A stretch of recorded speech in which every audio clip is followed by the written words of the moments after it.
Intro time. Here we go.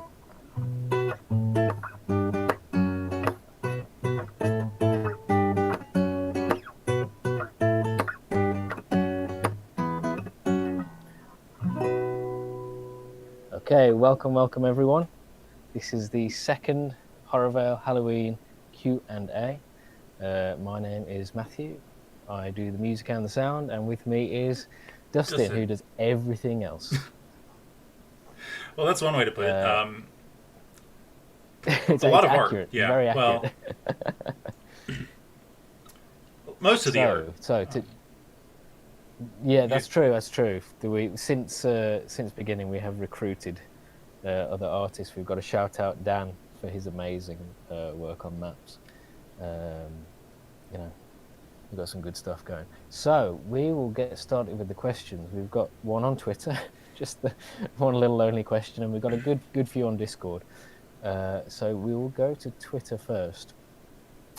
We've got a question from Andres Productions. Thank you, Andres. And he asked, what led you guys to the creation of HorrorVale and what inspired you to make it? right. Now, I think we may or may not have answered this question last time, but it's a pretty common question, so I don't have any problem answering it again. Um, I mean, I would say that, Matt and I had been wanting to make some kind of project together for a long while. We actually had another game that we were going to make at one point, and, that kind of never, like, necessarily took off. And about a year later, I had this just random inspiration about making a kind of traditional RPG, turn-based RPG with like traditional roles and things like that, and putting a spooky spin on it. And that's why Alice and the main group are all based off of like uh, traditional JRPG class archetypes. And really, originally, it was just supposed. I didn't necessarily think it was going to take off the way it did. But here we are, several years later, and we're getting pretty close to completion now. Nice. Okay, uh, let's go to our Discord questions. Animmania, the wonderful Animmania, who's drawn the brilliant art that you're currently looking at if you're watching on YouTube. Animania says, out of all the new features you've added to the game since the original demo, what do you think has improved the overall game the most and why? So I would say that there's probably two major features that I would say that have been added since the demo that have tremendously improved the game. One of those is, of course, the diary. So if you've seen our progress reports or looked at our progress videos, you've probably seen this in action. It's a log of all the quests and tutorials, and also the main quests, and it gives details about how to start quests or where Alice needs to go next and stuff like that.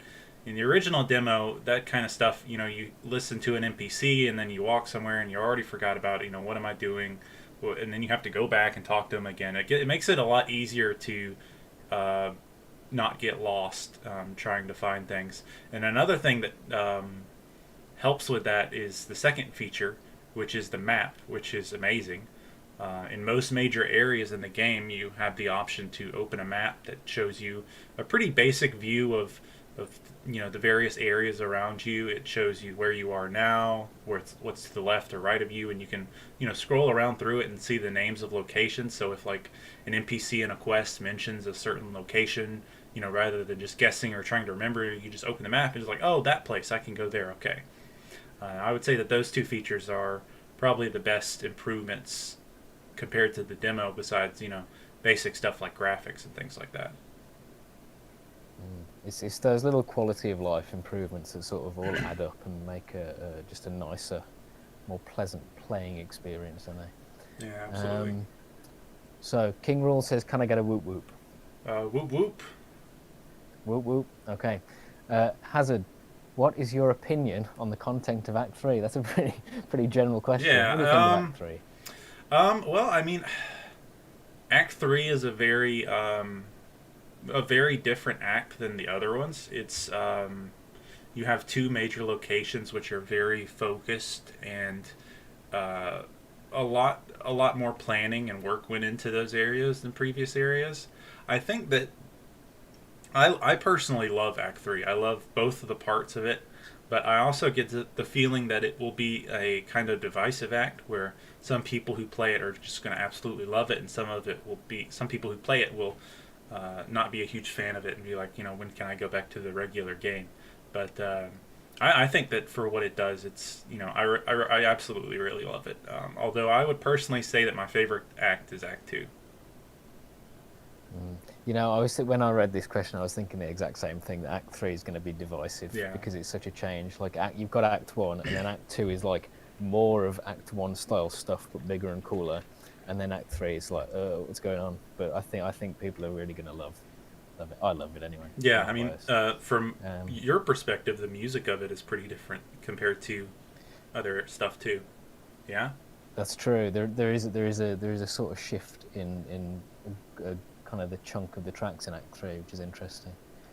Um, okay, next question. Spacebar asks, so this might be an involved answer because it's about the creative process. He says, how do you organize how an act is put together? What generally are the things you work on first and what can be done later on? Well, when it comes to the acts, early on, when we first started development, I already had an idea in mind of that I wanted four major acts, and I kind of created basic blueprints about what those would be involved. That Act One would be a town, and that Act Two would be in the woods, and that Act Three would be in a swamp, and that Act Four would I can't say that part, but I started with those basic blueprints that you would go to these areas, and then I just needed um, you know a plot that goes on in those acts because the acts are pretty self-contained. They for instance in Act One you have a story involving Ludwig, the mayor, and like his Frankenlings and stuff like that. And although that he does appear later in the game, and throughout it, that kind of story is mainly focused around around that point. And I would also say that it's kind of like Bolt's story. Although he only appears at the end, everything up to him is kind of leading up to the encounter with Bolt. And in the same vein of that, Act Two is kind of like Webb's story, and Act Three is kind of like Beatrice's story. Um, and most of the little details that involved what goes in there happened just as time went on, as development went on. I mean, there's things that are recently put in Act 3 that didn't even exist until just recently. So it's definitely an ongoing process. We just started with like that kind of basic blueprint.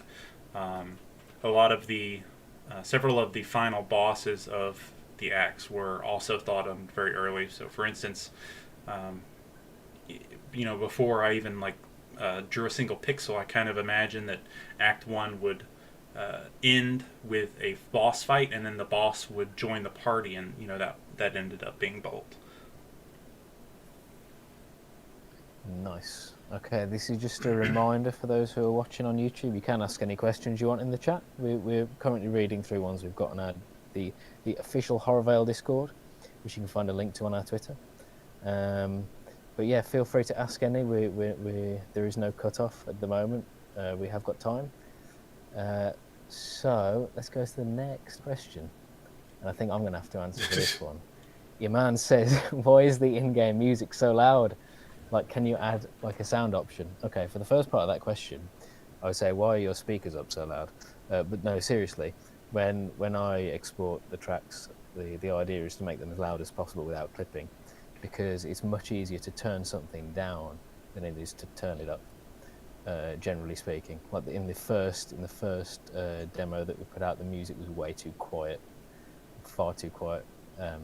So my advice, just turn your speakers down and don't damage your ears, because you need them for life. And the second option, this one will go to you because this is RPG Maker stuff. So can you add a sound option? Presumably they mean a volume, music SFX volume slider kind of thing. Is that doable? I mean, maybe it's possible with scripts. It's certainly not possible with base RPG Maker. You can press F1 to mute certain things like the background music, but there's no like built-in options for changing the volumes. Although, I mean, uh, I would say that the early demos were not. Um, didn't you say that like they weren't properly mixed? And a lot of those old tracks have been mixed and changed a little bit since then, right? Oh yeah, definitely. They've gone through some production sort of refinement, because at the beginning I absolutely had no idea what I was doing. Yeah. So they have gone through changes, and one of those is the volume, and sort of having every track being having a consistent volume, so you're not sitting there with your speakers going up and down and up and down. Yeah, I've definitely seen many playthroughs. I think that the first opening track in Poe's Carnival, when he's on the stage and explaining things, is very a lot louder than some of the other stuff, and so people play it and it like explodes in their faces and they're rushing to turn down the volume. But Yeah, that was yeah, one that got the volume reduced a little bit since then. yeah, yeah. We fixed that one. Okay, next question. Jamie Draws, the designer of the fantastic Sadie, who you can find in Act 2, says, since the game features monsters from all over the world in different mythologies, folklore, and sometimes religion, how do you consider what's either okay or not okay to implement into the game? Well, I wouldn't say that there's necessarily anything that's quote unquote off limits, but obviously, when it comes to creating monsters and characters and things from cultures that we don't belong to, we try to be as respectful and accurate to those depictions as possible. Um, I mean, obviously, when you have a game that's so focused on like folklore and culture and things like that, I think it would be like really boring if we only took things from like European style monsters like vampires and mummies, which are all great, but it would be severely limiting what you can do with the universe. And I think it's a lot more fun to broaden that to pretty much the whole world. Absolutely. And I mean, none of these figures are used in kind of derogatory ways. We're not making fun of cultures here. We're taking just things that are cool, and putting them in this kind of tapestry of folklore and monsters that kind of represents, the whole globe. So it's all done out of, a respect and an appreciation, really. Yeah. Okay, next question. Napkin. If you guys were forced to remove one party member, which party member would get kicked and Hmm. why? So, did you want to answer that one first? Let's see here. If I had to remove one party member, um, hmm. I would say that although I do like these characters a lot, I say if I had to remove one, it would probably either be Barnaby or Jackie. Just well, I mean, with Jackie, you already have Jack in the game, so there's already like That's two true. pumpkin-like Yeah. characters in the game, um, and although Barnaby has a fun gimmick where he turns into a hamster, um, if I had the choice, I wouldn't say that that's the most exciting thing that a party member can do in the game. And I would say that maybe, yeah, I would, yeah, probably those two. I love everybody else. I love everyone, but maybe those two. Yeah. Um, as for me, I don't know. I think Jekyll, and I will explain why. It's controversial. Because I'm talking. This isn't anything to do with mechanics or gameplay, but at the end of Act 1, he felt the need to say Endogva, and I think that's a crime, and I think he should just be put in the trash and never retrieved for that. So that's why I think Jekyll should go. Chad can stay. Chad's fine. But Jekyll, get out of Honestly, here. I think very sincerely that Jekyll had been thinking about that throughout the entire act, and he was so excited to say it at the end. And afterwards, he was like, "Yes, that was the funniest thing ever."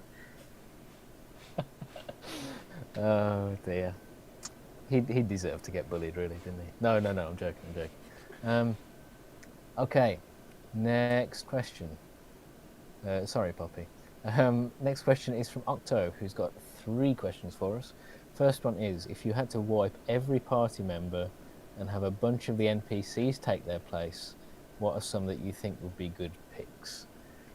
So, yeah, what characters have we got that are NPCs that would be fun party members? Um, well, I think that if you're including enemies too, there's a lot of potential there because the enemies are already designed to battle. Um, several in the first acts, like there's the succubus and there's the slime salesman. I think those would be great party members. Oh yeah, And for sure. there's of course like little NPCs that you really only talk to once that have unique designs that I think could work too. Like there's a little cat in the first act named Stitch, who's like a puppet guy that's shaped like a cat. There's of course all of Alice's schoolmates, like the Minotaur and the zombie cheerleader and stuff like that. So I mean, they're obviously, if that were the case, I would want to redesign those characters a little bit. But I think honestly, a large chunk of characters in HorrorVale could work as party members just because they, I set out to make almost every NPC unique rather than copy paste. I mean, there's a lot of copy pasted ones, mind you, but for the most part, they're all unique characters. Okay, question number 2 from Opto. Who would you say is your favorite Patreon party member, design-wise? Um, well, I would say that Gwen is definitely up there, mostly because the entire concept is cool, and that was a character that I mostly designed for myself. Although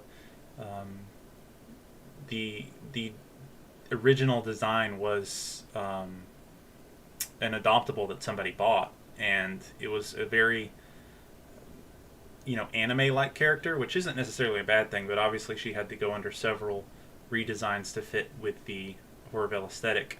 I also really like Missouri, because I just love characters who have um, very like concise color schemes. How she's all blue. Um, of course, Jack is a great one. I mean, you can't go wrong with a guy that's a pumpkin. It's really hard to mess up a character design that has a pumpkin for a head. That one's a good one. But I mean, honestly, they're all really good. Rosette's another good one that has kind of a goes back to the Missouri thing where she's mostly purple. I like color. I like characters who are really have a small amount of colors in their color scheme. So, did you just weasel out of that question by listing every Patreon party member? A little I'm bit. gonna go with Gwen. I'm gonna plant my flag. I think Gwen's cool. Yeah. Really, I love Gwen's design. Okay, and the last question, I will paraphrase it because it is a long question. But Octo is asking, are there any sort of creatures, monsters from different cultures and that kind of just wouldn't work within the lore and within the world building of HorrorVale? Are there any that you looked at and thought that? Well, that don't fit? there's two ways that a creature or something could not fit in the HorrorVille universe. One is it's not based off of anything like horror related. So when it comes to like folklore monsters, a lot of the ones that are included are based off of stories of monsters that are very they're meant to be scary or scare children or things like that. They're not meant to be uplifting or an exciting figure in that mythology. For instance, I don't know how well Hercules or Heracles would work in this universe, or Zeus, but obviously you have Hades. The second one is they can't be human, like they can't be alive, like a living human being. But besides that, most stuff is fair game. Cool. We've had a small boost in viewers, so just another reminder, if you want to pop any questions in the YouTube chat, feel free. We're just going through our Discord currently. Next question. Oh, we've got another 3 from the gay one. It says, how did you build up such a lovely community around your game and get people interested about it? And what would you suggest someone do if they were trying to do the same? Well, the first step is in terms of building a community. The number one thing is to keep people engaged. So, for instance, a lot of people or a lot of developers, they will put their game out there, and then they announce a game, and then they don't really follow up on it. They don't talk to their fans or their contributors or things like that. And I've seen some games where they'll make a Kickstarter or something, and then they'll post an update like once a year, which obviously is going to make people get bored of the game and not very excited, and that can severely dampen or hurt a community. Another thing is it's important to get your game out there, and the number one way that you can get your game out there nowadays, especially in the current climate, is to have somebody play it. So on like the first, before we even released the demo, the very first demo, we were contacting various really small YouTubers, and also people who specifically reviewed RPG Maker games to put the game out there and try to get the people to play it. Obviously, later on the next year, we had Nitro Rad play it. That completely exploded the community. We went from a Discord that maybe had like 20 people to over 100 people in like a week. So I mean, definitely don't be afraid to put yourself out there. Don't be afraid to, get the old email out and send out some emails to people. It's really, I think that getting people to play your game is definitely the number one way to build a community, because people are going to watch that, and they're going to come to your community from them. That's good advice. I mean, it is. Let's plays are the, I think, primary vehicle of awareness for indie games. You either have a really engaged Twitter, or you have a big YouTuber play it, or both. And I think YouTube sort of carries most of that weight. Next one.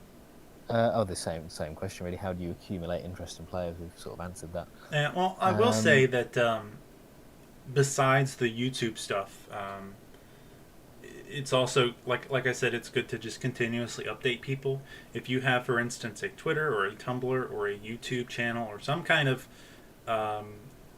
social media for your game, it's important to continuously update that with new things.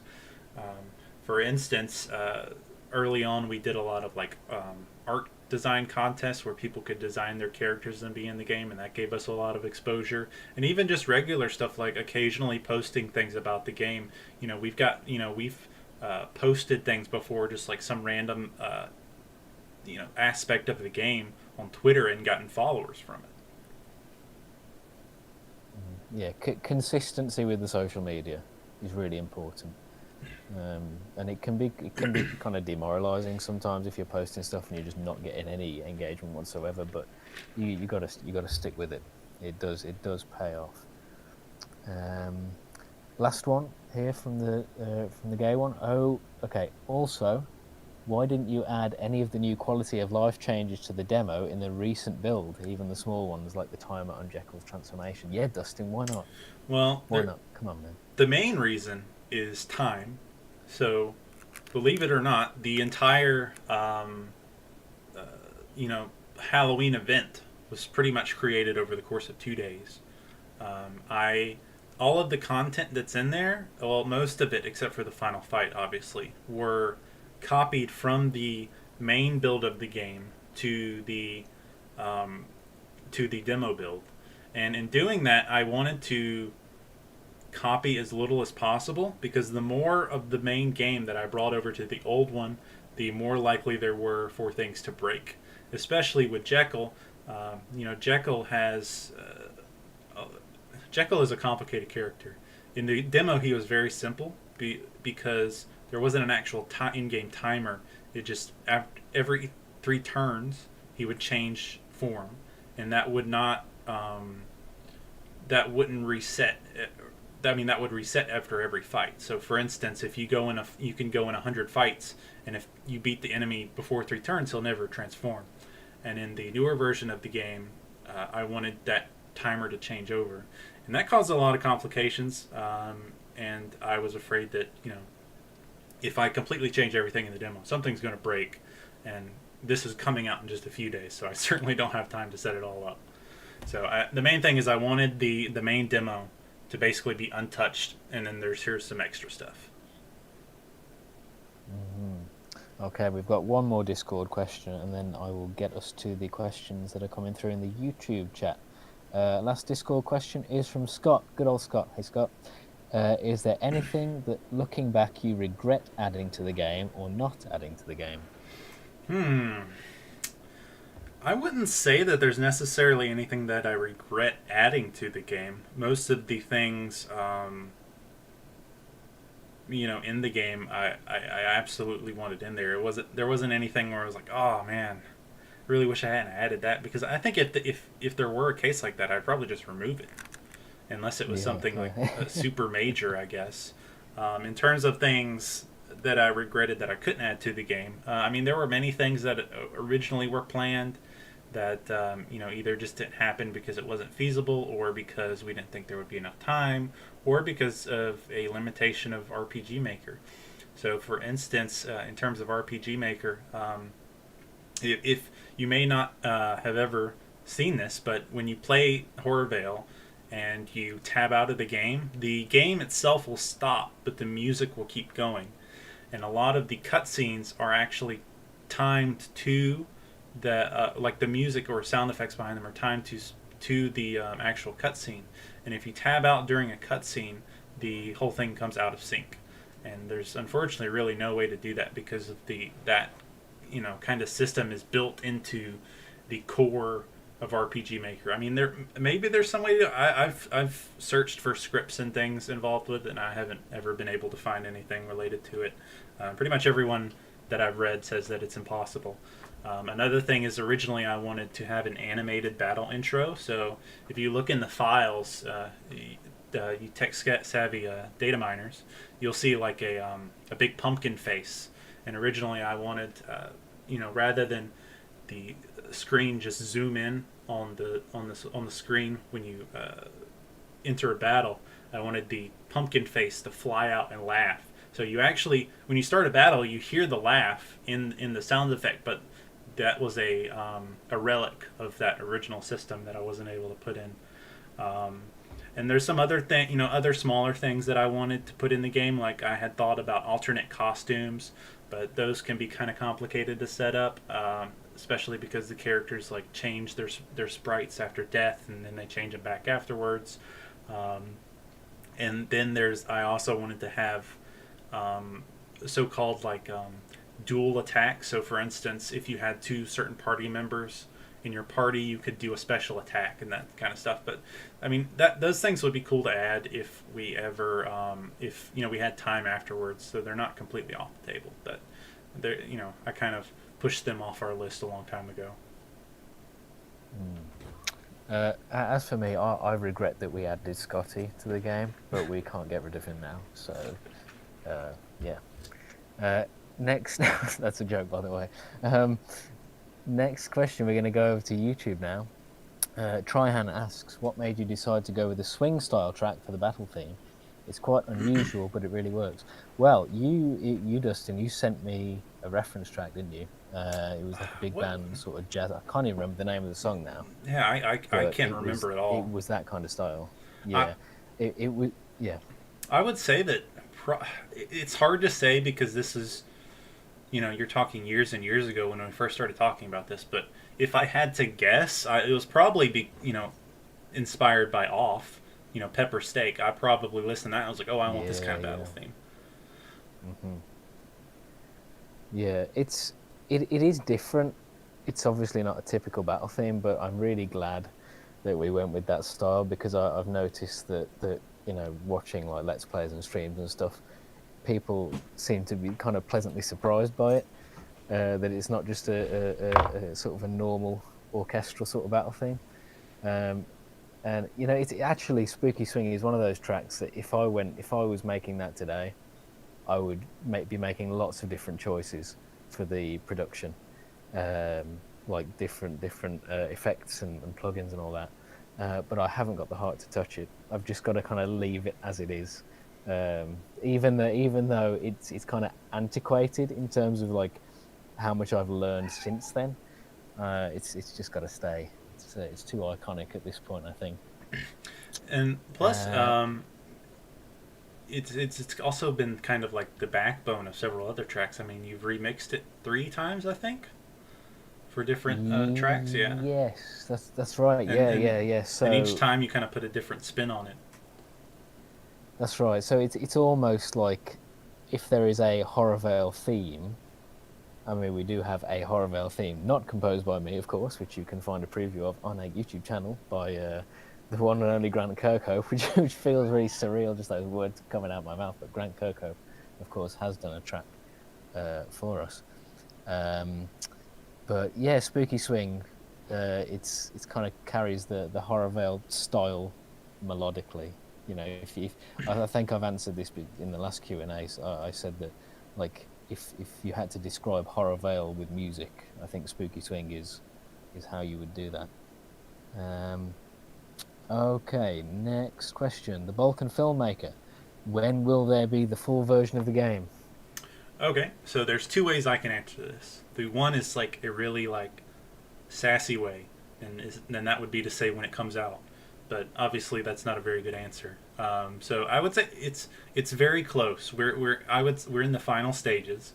The main 4 acts are quote unquote done, and a lot of what we're doing now is polishing those and also adding additional optional content. You know, like sorting out the side quests and putting in an optional dungeon and secret bosses and things like that.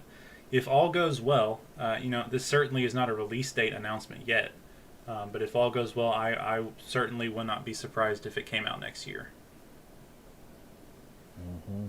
And if we have another Halloween October 31st Q&A next year and all goes to plan, this might be a post-release Q&A.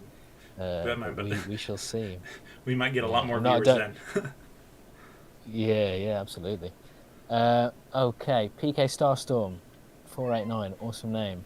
Any advice for upcoming RPG Maker developers? um, well, mm, well, the main thing with RPG Maker is very early on, you should probably decide how you want to set up the maps. So, for instance, we chose to not use tile sets. So RPG Maker has a built-in system where you can create tile sets so that you can use the RPG Maker's built-in map system to create locations from that tile set. So, for instance, if you've ever played Lisa the Painful RPG, that's a game that's made with tile sets, and that's why you have a lot of areas that look very similar because they all use the same tile sets. And on the flip side of that, we decided to use parallax mapping, which is where I create the map beforehand in a an image editor, and then I upload that into RPG Maker, and then that's basically like a background for the map, and the actual built-in system map is invisible, which has its own, which is a lot more difficult to set up because there's a lot more that goes into it, but on the flip side, it allows you to be a lot more detailed about it. Um, the other thing about RPG Maker is you're going to need to search things a lot. I would recommend to make an account on the forums so you can ask questions and search things, because a lot of your questions have probably already been answered there. You know, things related to events and things like that. If you want to do anything extra that RPG Maker normally can't do, and you don't know programming, there's also plenty of people on there that you can commission to make scripts. So, for instance, RPG or HorrorVale has many custom scripts that were commissioned to be made specifically for the game. You know, things like the battle system, or the map, or the diary, or the menu, and stuff like that. If you want to do anything beyond that scope, you're going to have to, be willing to put down a few bucks to pay somebody to help you out with that. And also, I mean, I'm obviously not not much of a game developer myself, but the advice that I've seen time and time and time again is just make something small. And with our, I mean, we didn't really follow this advice because HorrorVale Well, is huge, but although I mean, originally HorrorVale was going to be like an 8-hour game, so we did definitely intend to make a small thing. yeah, that's true. It just sort of kind of snowballed bigger and bigger and bigger. But in terms of learning, with RPG Maker, because it's such a straightforward tool, you could make something that's just a few rooms and a few battles, and make something with a start and a finish, and then you've got a project under your belt. And I think that's a better way of learning than sort of starting and not finishing things. Absolutely. I mean, that applies to everything. The same would apply to music. Write the whole track, start to finish, even if you don't like it, just do it because it's Yeah, good practice. and you Um, really you don't have to make like one big RPG Maker game. You could make several smaller ones, and after each one, you're going to, learn more and more, and bring that experience to make the next one even better. exactly, exactly. Just do it. Make stuff. Okay. I'll do a couple of little shout outs here. Jamie, I don't know if Jamie's still here, but thank you for popping into the chat. Hope you're all doing well this Halloween. We are doing well, thank you. Andres Productions has acknowledged us. Glad you guys are keeping the game alive and handling it with the same care you did when you started the project. Thanks for answering my question earlier. You are welcome. Thank you for paying attention to our little game here. Tryhands, follow-up question. Are there any tracks with hidden notes of other tracks that nobody's noticed yet? I don't know, because I haven't really heard anyone do like a musical analysis yet. I don't think we're quite at that level where people are picking apart the tracks and finding their leitmotifs just yet. Yeah, I mean, there's I mean, people who were like, oh, this sound effect is from here, but for the most part, they haven't really been like, oh, this song sounds like this other song in the game. yeah. I mean, I haven't taken any notes from streams and let's plays yet. I mean, for example, in Bolt's theme, you start out with like an original melody, which I wrote to sort of be Bolt's melody, uh, and then that's good. That's good. That's a good chat. Um, yeah, so there's an original melody there for Bolt, and then it goes into. Actually, I can't remember what it goes into. I can't remember the order, but basically you've got a remix of the HorrorVale Town. You've got a remix of the lab theme. You've got a little remix of Alice's house. I can't remember what else I put in there, but yeah, and actually the other boss tracks are structured in a similar way. So it will be fun. It'll be fun when the game's out and people have listened to the whole soundtrack, sort of kind of going, I've heard that here and I've heard that there. I'm really looking forward to that. Yeah. Okay. Try hand again. Dustin, what techniques do you use for balancing the party's expected power level with the enemy stats for the different areas? Um, I would say that honestly, it's a lot of guesswork. Usually, I just say, okay, this enemy will probably, I'll make it stats like this, and then we'll go from there, and then it gets tested, and then we're like, okay, that enemy was a little weak and a little bit stronger, and or a little bit stronger than necessary, and we kind of adjust that, and then when it comes to testing an entire area, we can get a better idea of, this a specific character. For instance, if this character seems like they're too strong, like they're beating battles too easily, or they're not, being very useful, then we can adjust the characters, in that vein too. So it's certainly not something that just out of the gate everything is balanced. You have to kind of figure out how to do that from just playing it and seeing how it feels. Okay, another one from Tryhand. Regarding Bolt's boss theme, where did you get the "He's Alive"? Now that sample is, I can't remember. I know it's something that you sent me. What film? Do you remember what movie it's from? I think it's from the original Frankenstein, right? Maybe. Is it? It's, I don't know. it's been a long time. Yeah, actually, I was thinking about some of the samples the other day, because obviously in Spooky Swing, you've got spooky, scary skeletons, And I was thinking the other day, when the game is out and there are more eyes on it, are we going to have some copyright problems? Because the samples that we've used later in the game, we've gone for sort of public domain stuff, kind of really safe things that we can use. Whereas there's some stuff earlier in the game where I think, well, if someone's got a really keen ear and an itchy legal trigger finger, are we going to end up in some trouble? Um, so what I may do is prepare a version of Spooky Swing with that sample, but like record it in some other way, just so I that we can avoid some legal I trouble. think that Maybe, I don't know. I think that honestly, if the original composer for that song, reached out to us with like a cease or desist or whatever, I think I would prefer to, buy a license or something because it's so iconic that like I can't imagine that track if it didn't have it. That's true. That's true. Yeah. We will just keep our fingers crossed that we we don't we don't I think end up that in I think that that it falls situation. under fair use. It's pretty transformative. Well, that's the thing, isn't it? It's transformative, and I think all the samples that we've used have been used in a transformative way. Um, and they're also like sound bites of things. It's not like sampling a Yeah. melody or a drum track or something. Now that stuff you've really got to be careful with.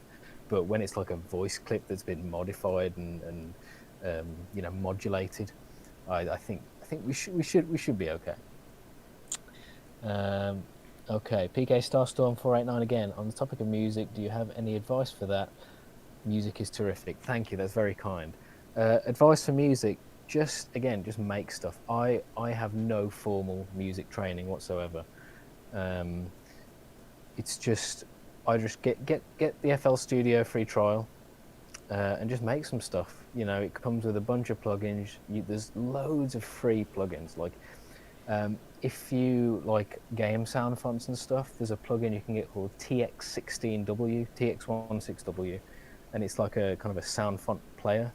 And if you get that plugin, you can just go and download like, Earthbound, Mother 3, Mario 64, whatever you want, .sf2 files, plug them in there and just play around, make stuff. Um, Learning music theory is good. It is helpful knowing sort of how keys and chords and all these things work. But, you know, it's the same advice that applies to game development. Just make stuff.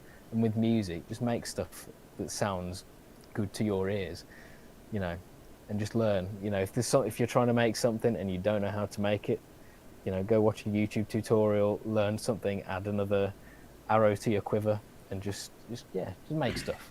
Just make stuff. Okay, Tryhan again. How in depth do you go with playtesting the various possible party compositions? I'm assuming you haven't tested every conceivable character combination. That would be a lot Right. of combinations. We, in terms of balancing, we haven't necessarily gone super in depth with it yet because of the incomplete nature of the game. So if, for instance, we did a full playthrough of the game now and tested different party members, it may not necessarily be exact because there's changes we want to make to certain things. Like not all the side quests are in the game yet, not all the skills are in the game yet. We don't have like ultimate abilities in the game yet. We don't have all the equipment or items or potions in the game yet, so we can't necessarily at this time get a super accurate idea of how it's supposed to be or how it would be from a normal playthrough. And when we get to that point, then we can start getting really in depth and trying to, try out different party combinations and maybe identify ones that are a little bit OP or not very useful, and go from there. Obviously, at a certain point, there's no way we're going to get everything. There's going to be, even after release, even after like 100 testing sessions, there's going to be some combination that somebody's going to find that's going to be like better than the others. But if we can get if we can iron out most of the balancing by then, at least like 90%, I think that's a success. Okay, another one from PK Starstorm. What about that Sam Cave Story character? What's his story? So Explain, Dustin. so this is kind of the thing with Sam Cave Story is he was not in the original first demos we put out. He was very much a creation of his time.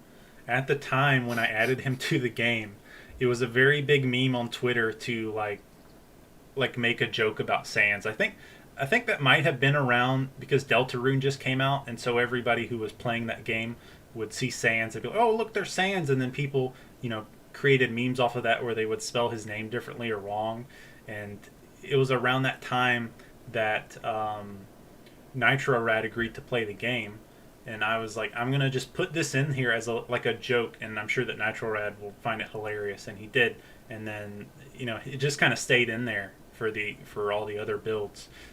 Sam Cave Story actually is not in future builds because it was a very much a joke for the time. It's not. I don't think it has the same weight now that it did. I mean, although people still laugh at it, I still see Let's Players make memes about it and stuff. But it's definitely not going to have the same weight that it did back then. You know, and plus now I just don't think it. I personally don't think it's that funny of a joke anymore. That's why in the Halloween event I kind of poked fun at it, that it was kind of stupid. But I mean, if you keep a build of the demo, you will have Sam Cave Story forever. But he is not in the main game. I'm sure that post-release, someone is going to make sure that they've archived the Sam Cave Story build, and it's going to be something that people just actually intentionally find for themselves. I guess speaking of Sam, he's technically still in the files, but he's not. You can't find him in the game. You'd have to go digging for him. I have to say, on the topic of Sam Cave Story, recently someone streamed the game, and I have to shout them out. Mado Cactus at MADO Cactus. They did a brilliant little stream, and their reaction to Sam Cave Story was oh yeah, they were dying. It was good. It was a good reaction. Welcome Stony, finally in the chat. Okay, I'm losing track here. Yes, Tryon again. When you're developing a character's skill set, is there any consideration for their connection with other characters and how they might synergize?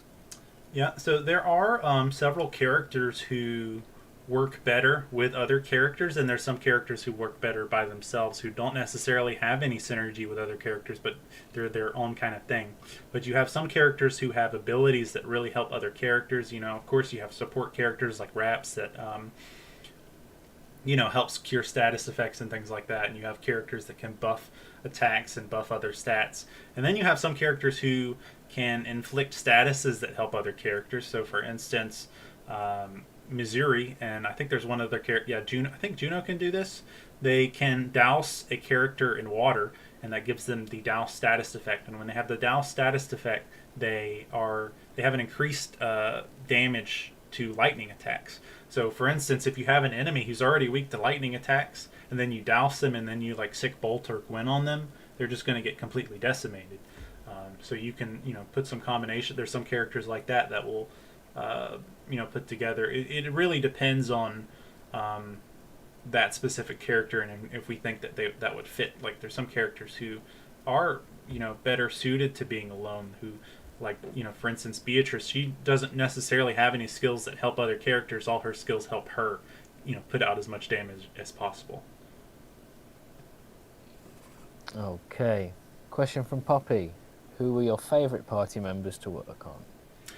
I'm pretty sure I answered this in the last Q&A, and I think I just kept saying Gwen over and over. So I'm going to say someone besides Gwen and besides any patron characters, and I'm going to say that my favorite character to work on is going to be Alice, because Alice has the biggest skill set in the entire game, because she's a character that you can't ever remove.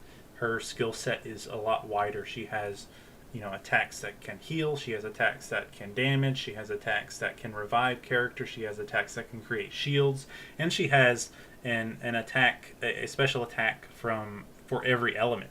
So by the end of the game, you'll have a spell that covers the entire elemental, all the categories, so that no matter in what situation she's in, she's pretty good. And that's pretty important for your main character. Is you don't want situations where they suck, because you can't remove them. Okay, Stony asks, What character would you completely prevent with all your power from being a party member, in brackets, even in fan content? Um, Sam Cave Story. Oh, and also Claus. Claus is not allowed to ever be a party member. I was thinking about Claus as well. Yeah, Yeah, because yeah, he Claus. doesn't deserve it for what he did to Alice. No. Also, Mothman. Hmm. Mothman is never allowed to be a party member. Okay. PK Starstone, we sort of answered this one at the beginning. What inspired HorrorVale?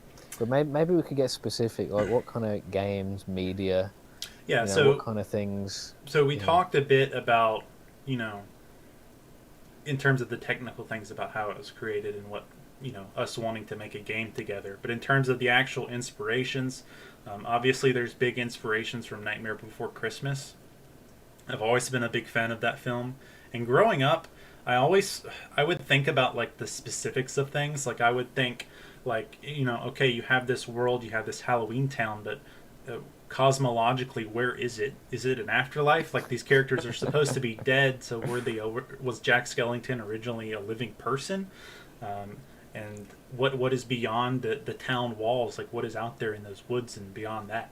And I think that burning question kind of caused the creation of Horrorville, because they're very similar in terms of the overall world, but Horrorville takes that and just expands on it and goes crazy with it. There's also big inspirations from Luigi's Mansion, the original one.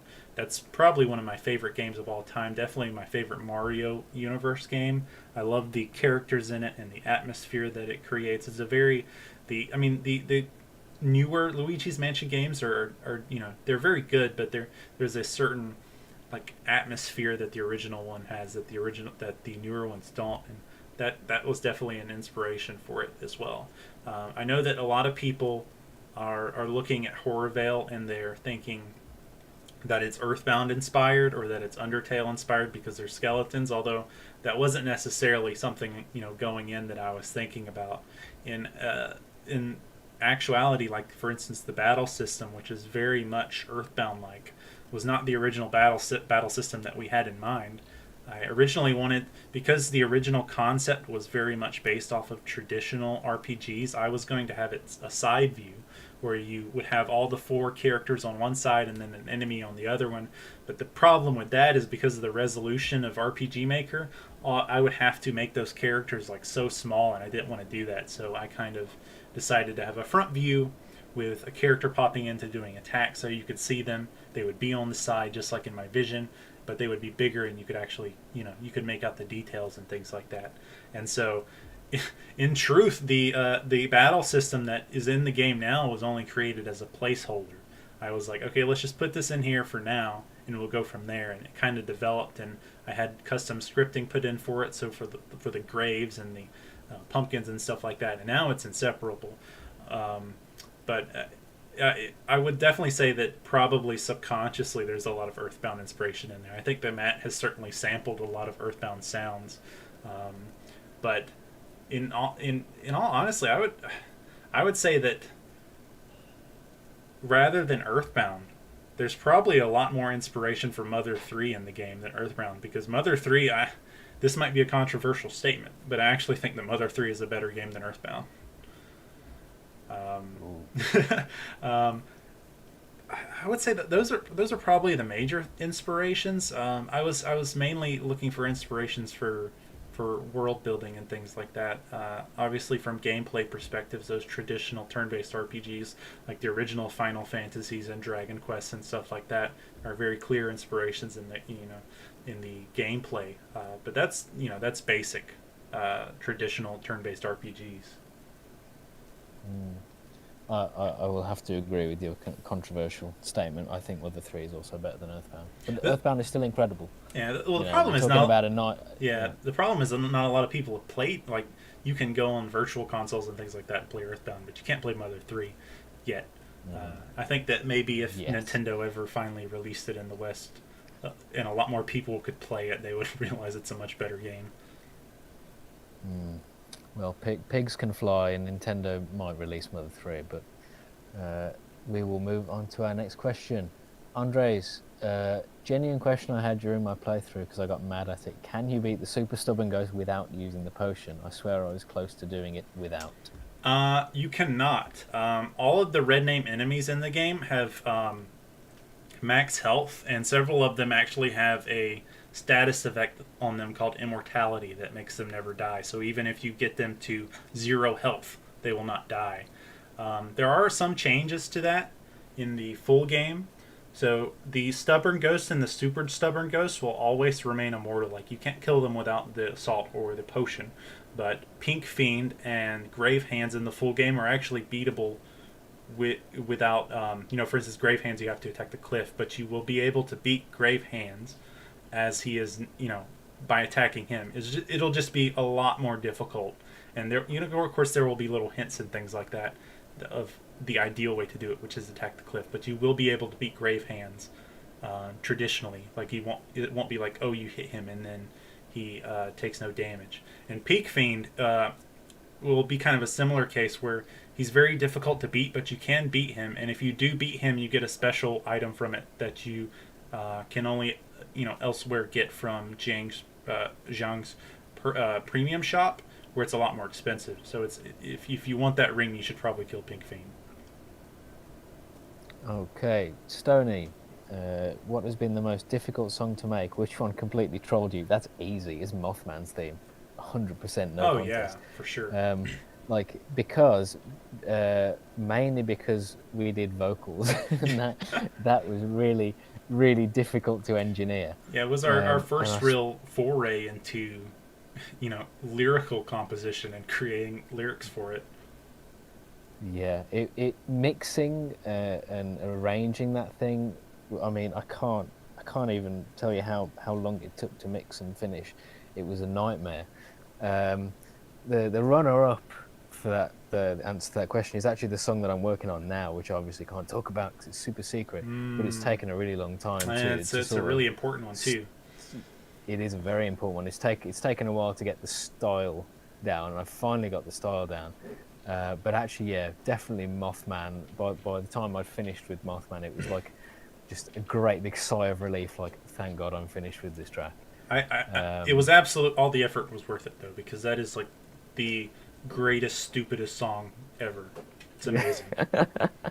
It's actually got like, it's one of the more popular ones. It is. It is. I thought that. Channel. I was for sure that when we put this out, people would be like, "Wow, this is stupid.